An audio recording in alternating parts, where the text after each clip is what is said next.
Hello friends, GC academy YouTube channel में आपका एक बार फिर से स्वागत है। दोस्तों, हम पढ़ रहे थे भारतीय संविधान की सीरीज। उसमें हमने प्रीवियस दो वीडियो में जाना था हमारी प्रस्तावना से संबंधित क्या क्या इंपॉर्टेंट बातें हमें ध्यान में रखनी चाहिए, क्या क्या कॉन्सेप्ट थे, किस तरह से हमारे एग्जाम में क्वेश्चन पूछे जाते हैं, उनकी हमने चर्चा की थी। दोस्तों, आज मैं वो क्वेश्चन का कलेक्शन आपके सामने लेके आया हूँ जो आज तक हमारे एग्जामों में पूछे गए क्वेश्चन हैं या फिर हमारे आने वाले एग्जाम के पॉइंट ऑफ व्यू काफ़ी ज़्यादा इंपॉर्टेंट होने वाले हैं। तो दोस्तों, उन क्वेश्चन का आज हम डिस्कशन इस वीडियो के दौरान करेंगे। ओके दोस्तों, शुरुआत करते हैं पहले क्वेश्चन के साथ में। हमारा जो पहला क्वेश्चन है कि प्रस्तावना क्या है। दोस्तों, जब भी हमारे एग्जाम में इस तरह का क्वेश्चन पूछा जाता है कि प्रस्तावना क्या है, तो हम कहेंगे प्रस्तावना संविधान की आत्मा है। जब तक दोस्तों किसी व्यक्ति का नाम ऐड नहीं होता है तो हम यही कहेंगे प्रस्तावना संविधान की आत्मा है। ओके दोस्तों, लेकिन इसकी जगह यदि नाम आ जाता कि के.एम. मुंशी के अनुसार प्रस्तावना क्या, तो मैं कहता राजनीतिक कुंडली है। या फिर आ जाता हमारे संविधान निर्माताओं के अनुसार प्रस्तावना क्या है, तो संविधान निर्माताओं के अनुसार प्रस्तावना संविधान की कुंजी है। या फिर अर्नेस्ट बार्कर के अनुसार प्रस्तावना क्या है, तो मैं कहता कि वो एक कुंजी नोट है। लेकिन दोस्तों, जब सीधा सा क्वेश्चन आता है कि प्रस्तावना क्या है, हमारे संविधान की आत्मा है। जैसा कि दोस्तों हम जानते हैं कि हमारे संविधान की आत्मा हमारे संविधान की प्रस्तावना है। ओके दोस्तों, बढ़ते हैं अगले क्वेश्चन की तरफ। क्वेश्चन नंबर 2 में कहा गया है हमारे संविधान की एक प्रस्तावना होगी, यह प्रेरणा किस देश से ली है। दोस्तों, हमारे संविधान की अपनी एक प्रस्तावना हम रखेंगे, ऐसा कॉन्सेप्ट हमने किस कंट्री से अडॉप्ट किया है इसके बारे में बात की गई है। दोस्तों, ये हमने यूएसए से अडॉप्ट किया है, न केवल इंडिया ने दोस्तों, बाकी विश्व के वर्तमान में जितने भी सभ्य देश हैं उन्होंने अपनी प्रस्तावना का जो कॉन्सेप्ट है वो यूएसए से अडॉप्ट किया है। न केवल दोस्तों प्रस्तावना को अडॉप्ट किया है, बल्कि विश्व के जितने भी बड़े बड़े देश हैं उन्होंने अपनी प्रस्तावना, मौलिक अधिकार तथा लिखित और निर्मित संविधान जैसे कॉन्सेप्ट को यूएसए से अडॉप्ट किए हैं। ओके, अब आगे डिस्कशन करते हैं इसके बारे में। संविधान की प्रस्तावना के अनुसार शक्ति का स्रोत क्या है। दोस्तों, जैसे हमारे संविधान की प्रस्तावना की शुरुआत कुछ ऐसे वाक्यांशों से होती है कि हम भारत के लोग, भारत को एक संपूर्ण प्रभुत्व संपन्न समाजवादी, इस तरह की जो बात की गई उससे ये स्पष्ट होता है कि हमारी संविधान की शक्ति का स्रोत भारत की जनता है। तथा उस वाक्यांश से ही हम ये स्पष्ट करना चाहते हैं कि भारत में शक्ति का स्रोत है वो भारत की जनता है। तो इससे स्पष्ट होता है कि भारत की जनता शक्ति का स्रोत है। ओके, अगला क्वेश्चन देखते हैं दोस्तों। क्वेश्चन नंबर 4, हमारी समाजवादी विचारधारा किससे प्रभावित है। दोस्तों, इस क्वेश्चन में कहा गया है हमारी समाजवादी विचारधारा। दोस्तों, जब भी आता है समाजवादी विचारधारा, जब भी नाम आता है समाजवादी विचारधारा, तो दोस्तों जब भी समाजवादी विचारधारा का नाम आता है तो इसका मतलब वो कौन सी विचारधारा है, कार्ल मार्क्स की विचारधारा। मैं भारत की बात नहीं कर रहा हूँ दोस्तों, मैं समाजवादी विचारधारा की बात कर रहा हूँ। यानी कि जो साम्यवादी विचारधारा है समाजवादी के लिए, और जो आपकी कार्ल मार्क्स ने जो साम्यवादी दर्शन दिया था समाजवादी विचारधारा के लिए, वो सोशलिज्म का प्योर रूप है। यानी कि प्योर सोशलिज्म वो है जिसमें क्या होता है दोस्तों, यानी कि उसमें संपत्ति का मालिकाना हक सरकार का होता है, राज्य का होता है या फिर समाज का समान रूप से होता है, जो ओपन मार्केटिंग या पूंजीवाद का विरोध करता है।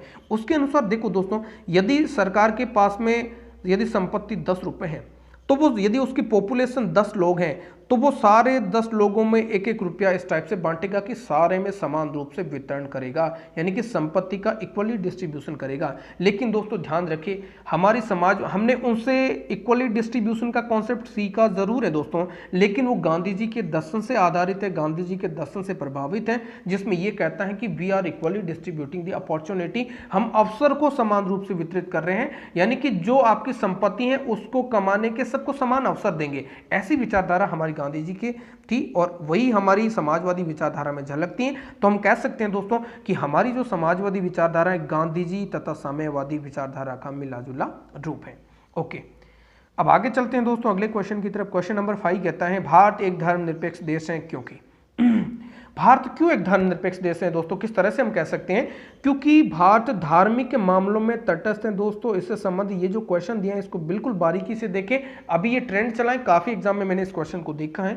यानी कि जिसमें क्या है, भारत धार्मिक कार्यों का विरोध करता है। दोस्तों, इसका कदापि मतलब नहीं है कि भारत एक धर्मनिरपेक्ष देश है तो वो धार्मिक कार्यों का विरोध करता है। दोस्तों, भारत सभी धर्मों का स्वागत करता है, सभी धर्मों का समान आदर करता है, अपना कोई राजकीय धर्म नहीं है। धर्म को एक व्यक्तिगत विषय माना हमने कि व्यक्ति अपने अंतःकरण से कोई भी धर्म अबाध रूप से मान सकता है। ऐसी भारत की धर्मनिरपेक्ष की भावना है जिसमें सर्व धर्म समभाव की भावना को हमने फॉलो किया है।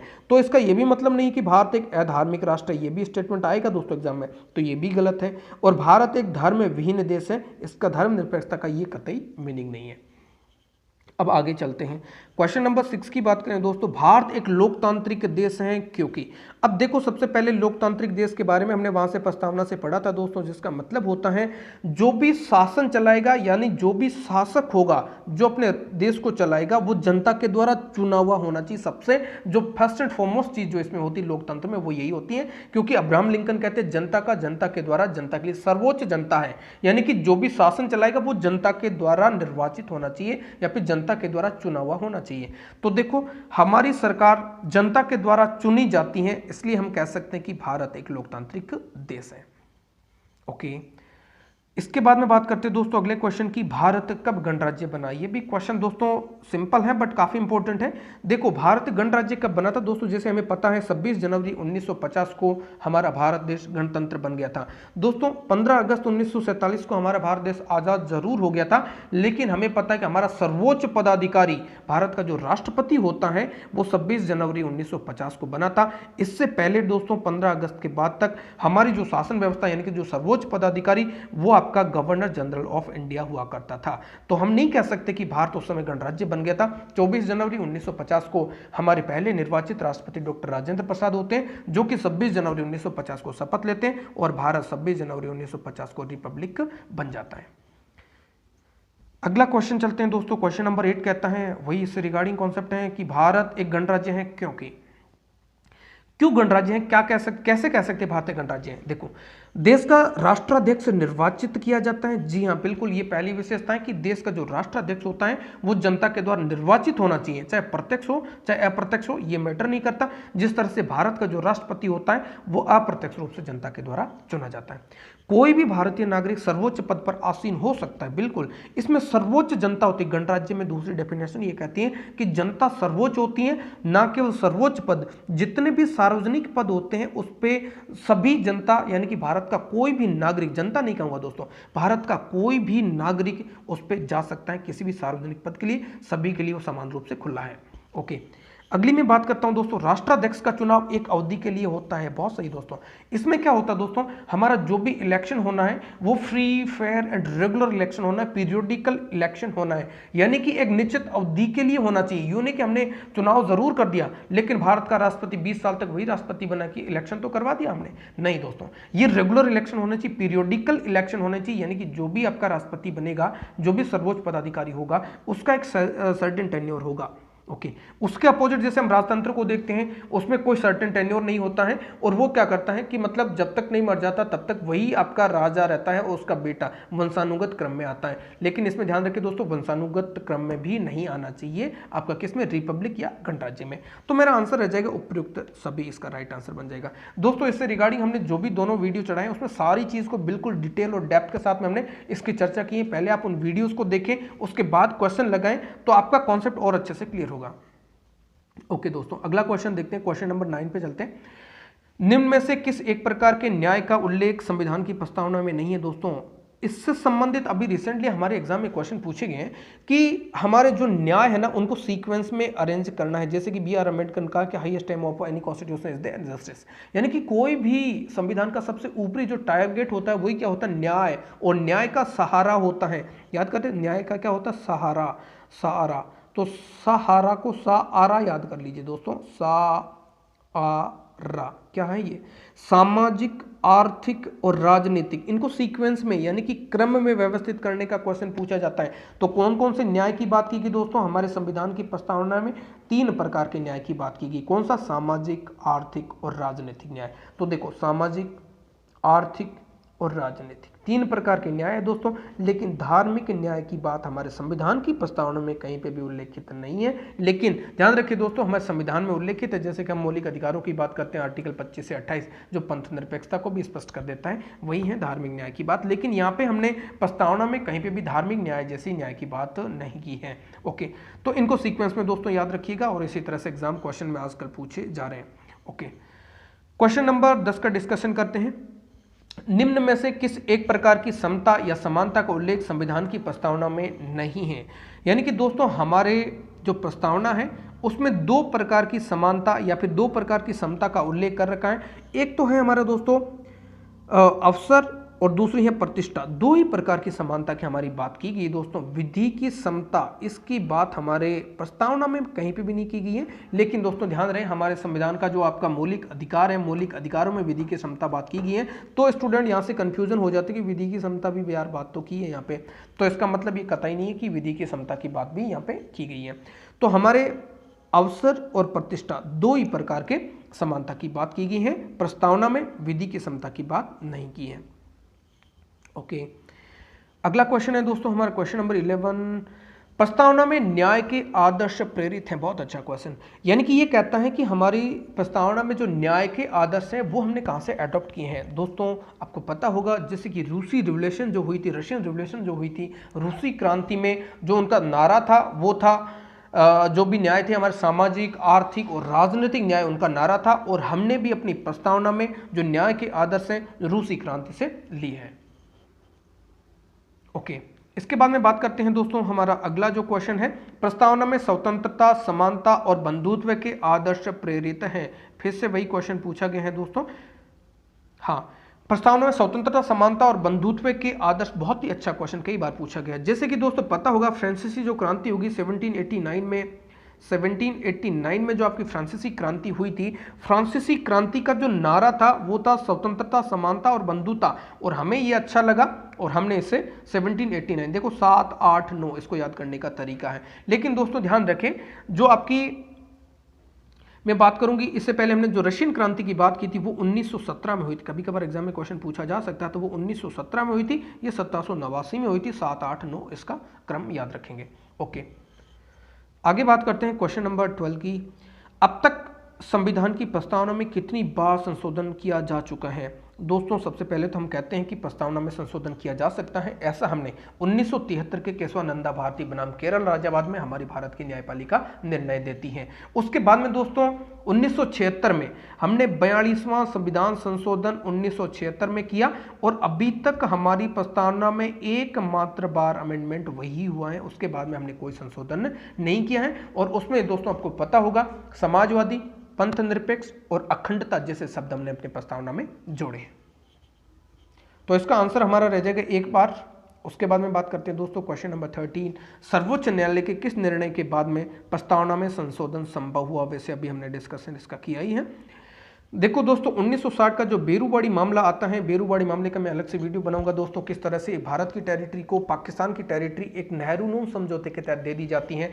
उसके तहत आर्टिकल 143 प्रेसिडेंशियल रेफरेंस के थ्रू हमारे भारत के राष्ट्रपति doctor Rajendra Prasad supreme court से एक सुझाव मांगते हैं कि क्या प्रस्तावना संविधान का भाग है। उसमें कहा जाता है दोस्तों ना तो प्रस्तावना संविधान का भाग है और ना ही आप उसमें अमेंडमेंट कर सकते हैं। उसी तरह से दोस्तों 1967 का जो आपका गोलकनाथ बनाम पंजाब राज्यवाद आता है, उसमें एम हिदायतुल्लाह संविधान को मूल आत्मा जरूर कहते हैं, और ये भी कहते हैं जहाँ पे भी संविधान के कहीं पे भी आपको उपबंधों में संदिग्धता या फिर अस्पष्टता नजर आती है तो उसको न्यायिक निर्वचन में या फिर व्याख्या के टाइम में आप प्रस्तावना का हेल्प करोगे, प्रस्तावना की हेल्प लोगे, या फिर प्रस्तावना आपका मार्ग क्लियर करेगी उस समय।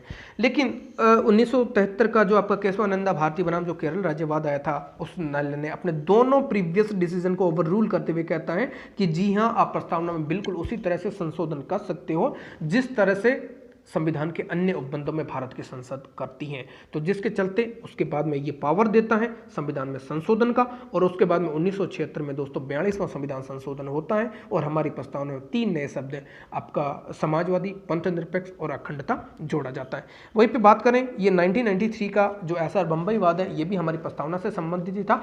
इसमें प्रस्तावना को अभिन्न अंग कहा गया है, यानी कि अंग तो दोस्तों पहले ही था, ये तो 73 में क्लियर हो गया था, लेकिन ये इस चीज को और मजबूती प्रदान करते हुए कि प्रस्तावना संविधान का अभिन्न अंग है। ओके, इसके बाद में चलते हैं दोस्तों अगले क्वेश्चन की तरफ। क्वेश्चन हमारा है क्वेश्चन नंबर 14 कि प्रस्तावना के संबंध में कौन सा कथन गलत है। ओके, तो 1 बाय 1 देखते हैं। देखो, प्रस्तावना के संबंध में कौन सा कथन गलत है, यानी कि प्रस्तावना संविधान की आत्मा है, ये सही है या गलत है। प्रस्तावना संविधान की आत्मा है, ये हमारा कथन सही है। जैसे पहले क्वेश्चन में हमने देखा था कि हमारे संविधान की आत्मा संविधान की प्रस्तावना है। प्रस्तावना संविधान का अंग है, ये भी हमने कह दिया था कि प्रस्तावना संविधान का अंग है। ये 1973 के केशवानंदा भारती बनाम केरल राज्यवाद में स्पष्ट हुआ था। प्रस्तावना संशोधनीय है, ये भी उसी मामले में बताया गया था। प्रस्तावना आप जैसे ही अमेंडमेंट कर सकते हो वैसे संविधान के अन्य उपबंधों में करते हैं।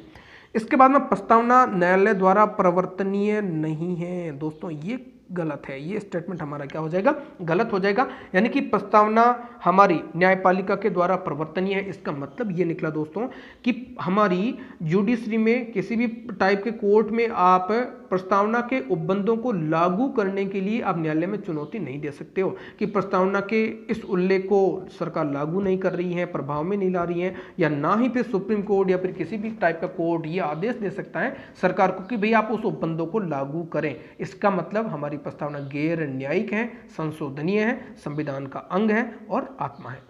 ओके, अगला क्वेश्चन देखते हैं दोस्तों। क्वेश्चन नंबर 15 कहता है संविधान निर्माताओं ने प्रस्तावना को कहा है। ओके दोस्तों, अब वही क्वेश्चन जो पहला हमने डिस्कशन किया था कि जब भी किसी व्यक्ति विशेष का जब नाम आए तब आप उसको अलग इसकी व्याख्या करेंगे। देखो संविधान निर्माताओं के अनुसार बोला है तो मैं कहूंगा संविधान निर्माताओं ने इसे संविधान की कुंजी कहा है दोस्तों।